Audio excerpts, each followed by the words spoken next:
ہماری کیا حقیقت ہے اور کیا مجال ہے اور کیا حیثیت ہے کہ ہم اس کلام کی حقیقت سے بحث کر سکیں؟ اخبار میں وارد ہے، روایتوں میں یہ ثابت ہے کہ جب حضرت موسیٰ علیہ السلام کلام سننے کے لیے حاضر ہوئے تو آپ نے طہارت کی، غسل فرمایا، پاکیزہ لباس پہنا اور روزہ رکھ کر طور سینا میں حاضر ہوئے۔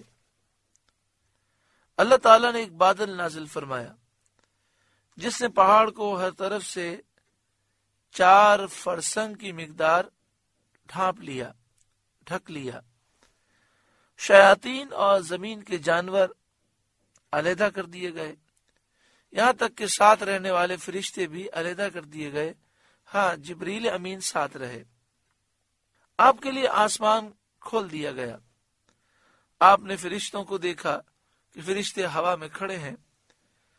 آپ نے عرش الہی کو صاف دیکھا، یہاں تک کہ لوح محفوظ پر، الواح پر قلم چلنے کی آوازیں بھی آپ نے سنی، الواح پر کلموں کی آواز سنی۔ اللہ تعالیٰ نے آپ سے کلام فرمایا، آپ نے اللہ کی بارگاہ میں اپنی معروضات پیش کی، اپنی عرض پیش کی۔ اس نے اپنا کلام کریم سنا کر نوازا۔ حضرت جبریل علیہ السلام آپ کے ساتھ تھے، لیکن جو اللہ تعالیٰ نے حضرت موسیٰ علیہ السلام سے فرمایا وہ انہوں نے کچھ نہ سنا۔ حضرت موسیٰ علیہ السلام کو کلام ربانی کی لذت نے اللہ کے دیدار کا آرزو مند بنایا۔ آپ نے دیکھا ہوگا کہ جب کسی کا کلام بہت پیارا ہوتا ہے تو اس لذت کی وجہ سے اسے دیکھنے کا دل چاہتا ہے۔ جب حضرت موسیٰ علیہ السلام نے اللہ کے کلام کی لذت کو محسوس کیا تو آپ کو یہ آرزو ہو گئی کہ میں رب کا دیدار کروں۔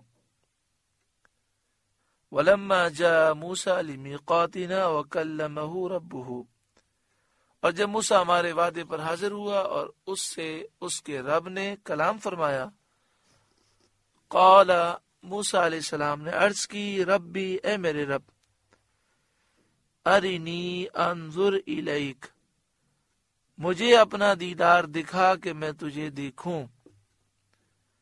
قال لن ترانی، اللہ نے فرمایا تو مجھے ہرگز نہ دیکھ سکے گا، ولکن انظر الی الجبل، ہاں اس پہاڑ کی طرف دیکھ، فإن استقر مکانہ، یہ اگر اپنی جگہ پر ٹھہرا رہا، فسوف ترانی، تو ان قریب تو مجھے دیکھ لے گا۔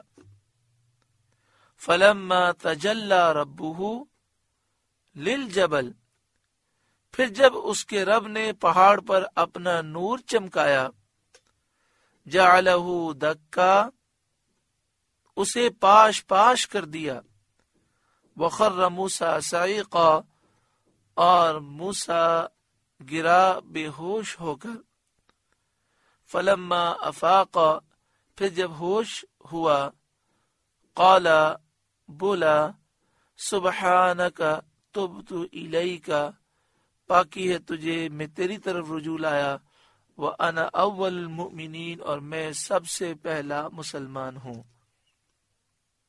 حضرت موسیٰ علیہ السلام نے عرض کی، ارنی انظر الیک، مجھے اپنا دیدار دکھا کہ میں تجھے دیکھوں۔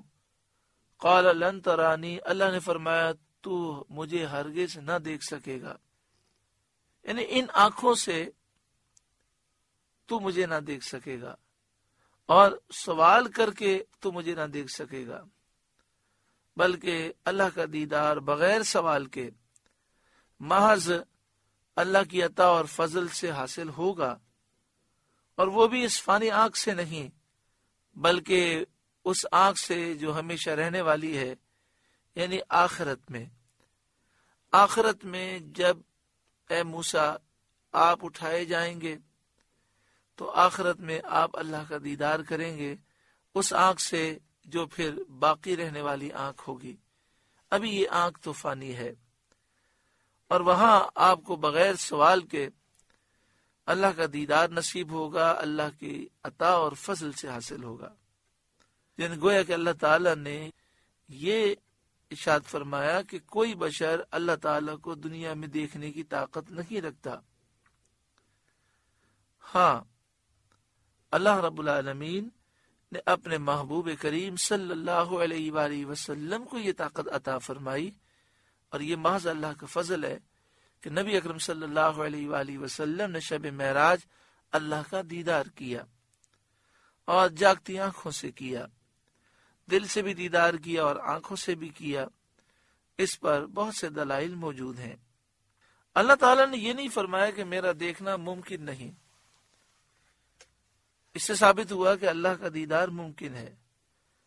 اگرچہ دنیا میں صرف نبی اکرم صلی اللہ علیہ وآلہ وسلم کو نصیب ہوا، اور حضور صلی اللہ علیہ وآلہ وسلم کے علاوہ کوئی اور اللہ کا دیدار دنیا میں اپنی جاگتی آنکھوں سے نہیں کر سکتا، لیکن یہ ضرور ہے کہ صحیح حدیث میں ہے کہ روز قیامت مومنین اپنے رب کے دیدار سے فیضیاب کیے جائیں گے۔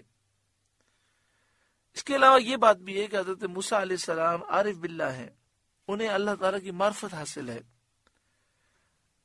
اور یہ ایک شرعی مسئلہ ہے کہ جو چیز ناممکن ہے اس کی دعا نہیں کرنی چاہیے، ایسا سوال کرنا منع ہے۔ تو اگر دیدار الہی دنیا میں ناممکن ہوتا تو حضرت موسیٰ علیہ السلام کبھی یہ سوال نہ کرتے۔ حضرت موسیٰ علیہ السلام عارف باللہ ہیں، اگر دیدار الہی ممکن نہ ہوتا تو آپ ہرگز سوال نہ کرتے۔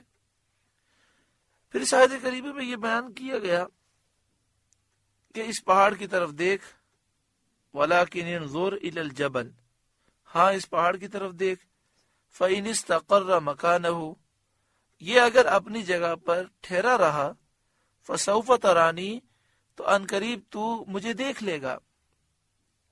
اور پہاڑ کا ثابت رہنا، ٹھہرا رہنا، یہ ایک ممکن امر ہے۔ پہاڑ وہ اپنی جگہ پر قائم رہے، یہ ممکن ہے،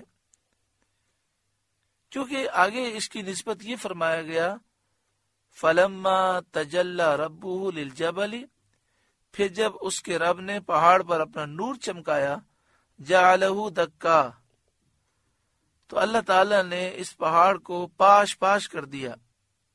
اس کا مطلب یہ ہوا کہ اس پہاڑ کو پاش پاش اللہ نے کیا، اور جس کو وہ موجود فرمائے ممکن ہے وہ ناموجود ہو۔